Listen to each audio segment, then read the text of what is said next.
So two very important things that I'd like to address in this video. After I posted the last video, I had you guys had a lot of questions regarding how to prepare and stuff.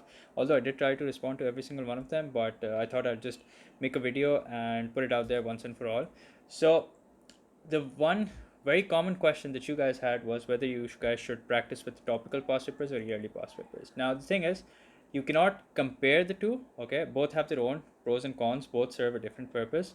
So and there's no right or wrong answer here. Okay, it depends on what stage you are, what stage you're at with your preparation. So if you are, although I hope this is not the case, but if you've just started off your preparations, so obviously you guys should be doing topical past papers. So you need to pick a specific topic that you need to prepare. Again, I'm referring to this video is primarily for July August students who are appearing in the July August series. So I made a video on the important paper 2 questions, so go check that out.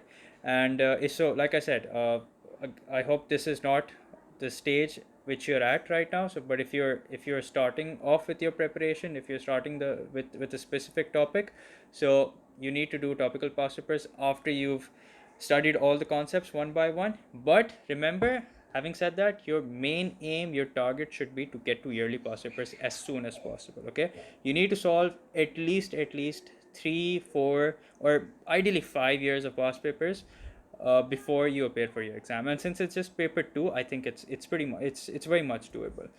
Reason for that is that you need to the only way you will be able to gauge where you stand or what level of preparation you have is by attempting a yearly past paper. Okay, and when you do that, make sure that you check your marks. Okay, and also this is something that will really boost your confidence, but do find out the grade threshold of that particular year and then grade yourself. Okay, so it's likely that if you do absolute grading, you may end up with a B, but if you apply the threshold, you'll find out that no, you're actually getting an A. Okay, so make sure that you do that.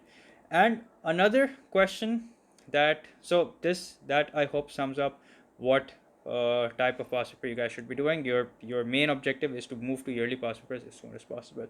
Now another question that I had was a lot of you were saying that I've solved this many past papers, but I'm still getting 80, 85, or I'm stuck at a certain number and I can't seem to go beyond that. So the thing is, what you need to do is you need to do focused practice. Okay, what you're doing right now is sort of like an aimless practice. Okay, and I'll tell you what the difference is.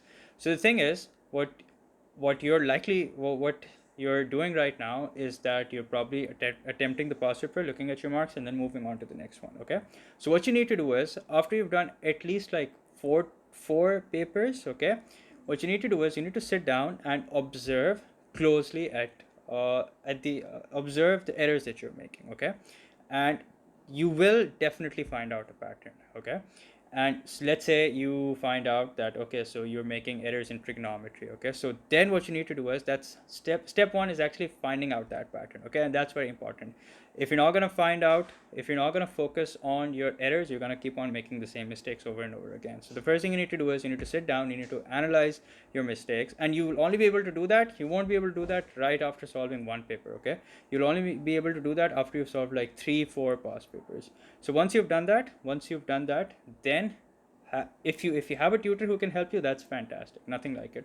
But if you don't, that's still all right. What you should do is you should look at your errors and just make a list of the topics that you're making an error in, and then I guarantee you that you will find a pattern. Once you do find that pattern, then you need to focus on those errors, and maybe to practice that particular topic you can do topical past papers. So that these are the two questions that I was coming across that you guys had, and hopefully I've addressed these questions in this video. And if there's anything else, do let me know, and I hope you guys are doing well with your preparation. Best of luck to you all. See you guys in the next one.